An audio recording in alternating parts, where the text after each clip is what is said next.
Hello, I'm Marlon Jones, FCC bantamweight champion from Aspire Combat Sports Academy, fighting out of Liverpool. Oh, yeah, so first one, talking about how you're champ. What does it mean for you to be the champ at FCC? Again, FCC is one of the top shows in the UK at the minute, isn't it? So I think they've had a good few people coming through from that show to the UFC, especially the ones that are winning the belts and that. So again, it's just a pathway to the big leagues, isn't it? You just like Curtis turn over to the UFC. Who else? Raf had a shot on Contender Series. Lerone, obviously, he's smashing it now as well. So I think SCC is probably, as I said, the best show in the country. So being the champ on that obviously means a lot, and you're fighting good opposition, flying them in from elsewhere. So it's good. Yeah, Shamrock as well, and Chanel Dyer also going to be on the London card from FCC. Yeah, they're taking over that UFC London card, aren't they? A lot of the SCC fighters, so pretty good. Hopefully me soon. Yeah, and then looking at your record, undefeated, 6-0.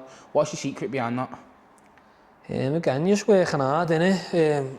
I've dedicated my life towards the sport, haven't I? I've done it my whole life. I've been doing it since I was a kid, yeah, and just staying on the track, keeping committed, and obviously, yeah, perform on the night. Yeah, and then obviously looking back at your amateur career, you fought a lot of tough competition. Obviously, like Curtis Campbell, you named before, George Staines. What does it mean for you getting such experience at such a young age? Yeah, obviously I took a few losses in my amateurs, but I'd say that's the way forward. Like, probably a lot of people now don't even know that them fights even happened, you know what I mean? So your amateur record isn't that important. I had a good amateur record anyway, but you want to have your toughest fights at amateur, so you're ready for professional. And I think I've probably seen majority of the things that could happen at amateur in a fight, and obviously I'm prepared for it now. So yeah, that's probably a good point why I'm undefeated professional now. Yeah, I think that's another good point to make, is how those people that you did lose to have gone on to be in the UFC, like Curtis Campbell or George Staines, undefeated just on the door of UFC. So, you know, the ones that you did struggle with, they are the toughest, and you were taking them years ago. Yeah, that's it. I think a lot of people mess up their amateur career by not fighting the toughest fights you can get. Again, I've even the same with the kids that I'm teaching now. They've got even separate records from their amateur A record. The little kids have like records from amateur C and then amateur B, but I'd say now it's not even a point of just building records and looking boss because you've got a 5-0 record, 6-0.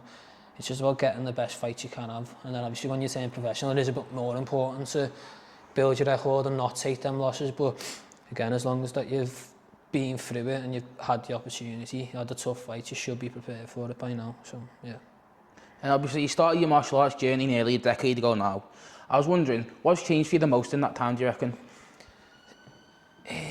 Again, yeah, I've been in a good few gyms since then. I started in T-Mash again. They're a local gym in Liverpool, they're kickboxing.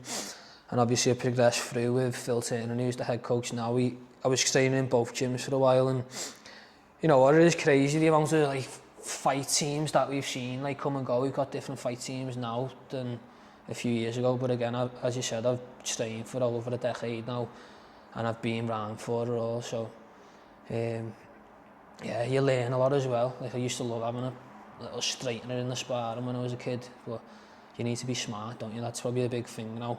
Everyone doesn't want to have brain damage and that. Like I never go home with a headache nowadays, even though you can have a little mix up in sparring, but just need to be smart with it, don't you? Now a bit of a more light-hearted one. Have you got any hidden talents that people might not know about? Can do Eddie Mack off by heart if that's a hidden talent. You know, I don't If you know even know what what that is. Eddie Mack is, Scouse Power, don't worry about it. Go on, last one. Have you got anything to say to anyone who might be watching? Got anything to say? Just tune in, March 7th. Again, you all know that I have exciting fights. There's no need to go on about it right now. I think I'm always the most exciting fight on the show. I'm the main event for a reason, so make sure you're tuning in. I'll see you then.